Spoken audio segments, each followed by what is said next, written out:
Hey everybody!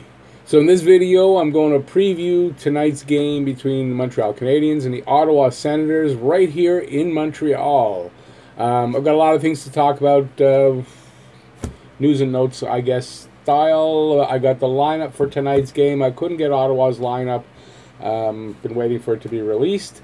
And I guess various things like that. So that's right here at Talking Habs with Rick. That is me. So if you're new to my channel, I've got 50 years as a Habs fan. I've seen the highs and the lows and all those good things and bad things, and I tell you about it right here on my channel. So subscribe and ring the notifications bell, and you'll get all my videos and live streams and much, much more. And it's all dedicated to the Habs and all things hockey. So I'll lead off with the lineup, expected lineup for tonight. Now remember, it's the final game of preseason. This is more than likely the lineup, maybe a change here or there. Like maybe there might be two changes, but I'm assuming. Then the team that's going to open up on Thursday for the first game. So first line is Tatar, Danault, Galley. No surprise there. Didn't think they'd break them up, at least not to start the season. If they have that same chemistry, it's going to be great. Second line is a bit of a difference.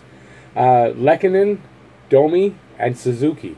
Now remember, this is probably the line, as long as Suzuki, imagine Suzuki's being tested here, and maybe even Lecky at the same time, but as long as they have a good game, that's probably the line that's going to open up the season. Second, line 2. Line 3 is Drouin, KK, and Wheel. Drouin, KK, and Wheel. I like this line. Not happy still yet with Drouin, but it's still preseason, and we're going to give him a break till the season starts. But what I like about it is it gives KK much better wingers, and I thought he had some good chemistry with Wheel in the last game. So I'd like to see that going forward. And like I said, better wingers, better production. Let's go forward with that. KK's leading the team with in zone entries and exits. So he leads the team in getting out of the defensive zone and getting into the offensive zone. So he's still not having a bad camp. Fourth line, Byron, Paling, and Armia. Now this is assuming that Paling gets the green light today. I haven't heard. It was supposed to be something at 11 o'clock, and I didn't hear anything yet. I was looking. If he gets the green light, he's gonna center that fourth line with Thompson and Cousins probably sitting this game out. On defense, you got Mete, Weber, Sherratt, Petrie. No surprise there. Kulak and Fleury as your third pairing. I don't know if this signals for sure that Fleury's going to start the season in that spot, but they're giving him one last good look and then make that decision. And I think it's Folan that's the it's Riley and Folan that are the spares, but I think Folan's the guy that gets the start. That's my opinion. Price and Kincaid are the goalies tonight. Apparently, Price, Kincaid are the goalies tonight. Now, on that note, what happens with Charlie Lindgren? You think they put him on waivers, and at $700,000, that's what he's making league minimum. You don't think somebody's going to pick him up? I do. I think there's plenty of teams that could definitely use a goalie like Lindgren at that money. So you have to expect Lindgren's going to get traded any day now. I'm expecting there's going to be some form of a trade, whether it's a major trade or not. But Lindgren, they got to move Lindgren or lose him on waivers. And I don't think they want to do that. For nothing, just to lose it for maybe you get a draft pick of some sort, whatever. It's at least something back, right? Let's see what was next up here. On that note, Charles Hudon. Hudon is playing. He's not playing. So Hudon not playing tonight, being on. As far as we know, he's not playing. Is that also a tell? And by this I mean, was Hudon out there to make the team or to be showcased? Because I kind of expect Hudon's going to be also moved. You might see some kind of a package deal where Lindgren and Hudon are involved, or in separate moves. And for draft picks, I don't see anything else. Unless you package them up, you might get somebody coming back. What was next? KK. Will KK do much better? I was just saying, with better wingers, yes, I think KK will do much better. His best game so far of the preseason, as far as, I guess, you noticing the things he's doing, was when he had Wheel on the wing last game. Wheel's on his wing. Drouin's going to be on his wing. Apparently last year, and I don't remember this exactly, but they had some chemistry when they did play together. Let's hope that continues. Let's hope Drouin starts to show something tonight. He may not. It's still preseason. If he's just not trying that hard because he doesn't want to get hurt in preseason, that'll continue probably tonight, and we'll have to wait till Thursday to see what's up with Drouin. Let's see. Nick Suzuki. Nick Suzuki is an elite player in the making, in my opinion.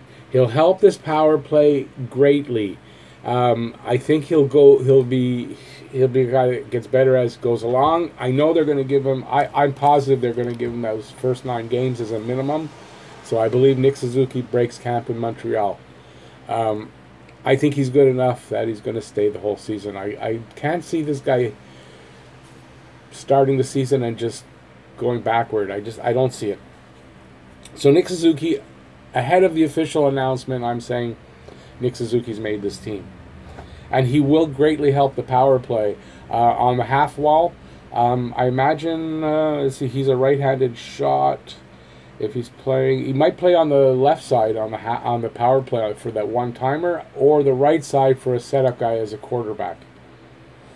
It's harder on the right side if you're a right-handed shot to set up for a one-timer, unless it's coming from the forward guy behind the net. Let's see, that's Nick Suzuki. I'm trying to go through these without pauses. Ryan Poehling. Ryan Poehling, if he gets the green light to play tonight, does that mean he'll make the team?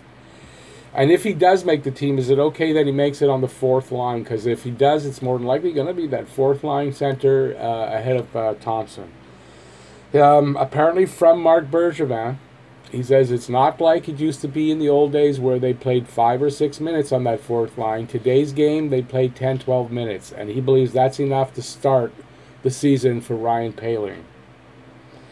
But he could, I think this, because of the, he missed a little bit of training camp with the concussion protocol. Yes, he's probably going to be cleared today. And even if he is and he plays it and he has a good game, I have a feeling they may still start him in Laval for a few games, or as many as 2 to 4 weeks to get through that first period where the team they kind of feel out their team, see what they've got, see what they need to look for, and then you start to see a few moves anyway. Usually the first month you'll see, around the 1 month point, you'll see a move or two, or, call-ups and demotions. So I have a feeling that might be where they go with him, just to make sure he's ready. And don't forget, he only played 38 games last year in college. He's not used to the long season, so a little time in Laval might be good for him. This is from Stu Cowan saying Poehling may start in Laval to get his legs under him and be an early call-up 3 to 4 weeks into the season. It's an interview I saw with or heard with Cowan. And I'm paraphrasing, but that's basically what he said, and I agree with that 100%. And I had written my stuff down before his, but I wanted to put that in there because I had just heard that. Let's see what's next. Oh, I saw a report on Joe Newelson. Yeah, it's his brother, Noah Juleson, and apparently he's skating by himself at the Place Belle. So that might be the beginning of him starting to be able to get into game shape. It's like Poehling started skating a little bit. We reported it that skating by himself is part of the protocol. So it's a good sign. He's skating. Maybe he's on the mend. I imagine the headaches and some of those things probably are wearing off, or they want him to skate and see how he's progressing. But either way, if he's on his skates, it's a good shot forward. I imagine once he's ready, he'll start in Laval, and as things go, he'll be a call-up if he's doing well. If he's struggling, they'll wait on Juleson probably till next year. So we'll have to see how he's doing. I think at this point, I just want to plug Habalisten. I should be on Habalisten this week, so look for it. There'll be a link in the description. That's Habalisten. It's a great podcast with Lewis and Gibby, and we talk about the Habs and all things Habs. Usually when I'm on, they do a little bit of talk about other things in the NHL, but usually when I'm on, we're talking just Habs. Also, Saturday night, Hockey Talk, my live stream. I'm going to be doing that right after the game. So the game's going to be Saturday night. It's tonight. Hey, I'm old, okay? Don't make fun. Yeah, so tonight's live stream, that's what I meant to say, will be at 10 o'clock. So 10 o'clock tonight, right after the game, so that we have the game to talk about. I thought about doing it before, but then we don't really, we still don't know anything. So why not? I'm going to do it right after the game. So 10 o'clock, there'll be no, I'm just going to come on live because of my new system. So guys, look for it, expect it, and I'll be there. Okay, enough talking about me. Is the defense, this is a big question everyone's got, is the defense good enough to get them into the playoffs? So is the defense good enough since Bergevin, most people don't feel that he did enough to improve the defense. I'm not saying he did enough, but I'm saying he did an adequate job. They're improved. I expect a little bit better from the younger guys. Kulak looks really good. I expect a big step up from Kulak. I'm hoping for one from Mete. I'm a little disappointed he didn't get a goal in preseason, and he didn't really showcase that shot he's been working on that we heard about. So I'm hoping he's waiting for the regular season to showcase that. Let's see. So is the defense good enough? I think it's adequate enough. I think it's good enough to get to the playoffs. Would I like it to be better? Yes, I would. Is it possible that it will get better? There's a lot of talk about Nick Leddy now moving over here. Nick Leddy would be an improvement, at least as far as power play, and he's a veteran. He'll fill that spot next to Weber. Then what happens with Mete? I really don't know, because I don't know. Maybe there's going to be he could get involved in a trade for Leddy or something like that. I don't know. I'm talking off the top of my head here. Remember that. But there is a big rumors about Leddy right now. Again, they've resurfaced. So, do I think it'll happen before the first game? I don't think so. I think Bergevin is going to assess the team, and like I said, first month in, that's usually when the teams start to make a little bit of movement. So I can see something happening then. I don't know before that. Anything's possible with Bergevin.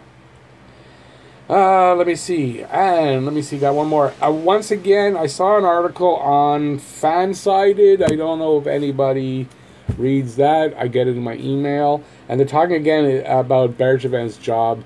They said the top three coaches, general managers whose jobs are on thin ice, and he was the number 3. I don't agree with that. I really don't. I don't think his job is in jeopardy right now. Personally, I think he's done a good job. He handles the cap exceptionally well. Very smart. Yeah, you may say he's cheap. He handles the cap exceptionally well for a GM. The team has a bright future. The prospect cupboard is full, and it was empty a couple of years ago. I mean, it was empty, and it's full, and that's because of him and the scouting staff. He's turned it around here in Montreal. He's not perfect. He's made some mistakes. Obviously, Carl Alsner. I think Jonathan Drouin's going to turn out to be a mistake, but I'm hoping not. I hope to see something good from him on Thursday. I really do. He's a member of this team, and I want the best for this guy. But he's got to show us something now and give us something, some effort, all that kind of stuff. We got to see it this year. Got to. I think he's done a lot of good. I think there's been a lot of good trades. I mean, Galchenyuk and Domi, Pacioretty to get Tatar and Suzuki. It's just, he has a list of those good ones as well. So I think he's a good GM. He's not the best GM yet. He's not the worst GM by far. He's a really good GM. Now, do I have any items left? So these are just news and notes and stuff for the preview from training camp. I thought I'd bring you all this stuff before the game starts, and you can think over it, think I'm an idiot, think I'm great. I don't know. So I guess if you like this video, we'll end it there before I get myself in more trouble. Give a thumbs up. And subscribe and ring the notifications bell, and that'll notify you of all my videos and live streams. Tonight I'm doing a live stream, don't forget, 10 o'clock tonight. I don't mean to point at you, but, I'm old. And all that good stuff, and it'll give you your daily fix of Bleu, Blanc, Rouge. And, hey, I did this whole video without going pause. I'm impressed with myself. First time. First time this style without having to stop. First time, hey. Yeah. I don't do it often enough. I'm not that vain a person. Yeah. Okay, before I ramble away, I said subscribe and notify all that stuff. I think I did, and that's it. So go Habs, go! Go Habs, go! Enjoy the game tonight. We'll be talking right after the game. Bye, y'all.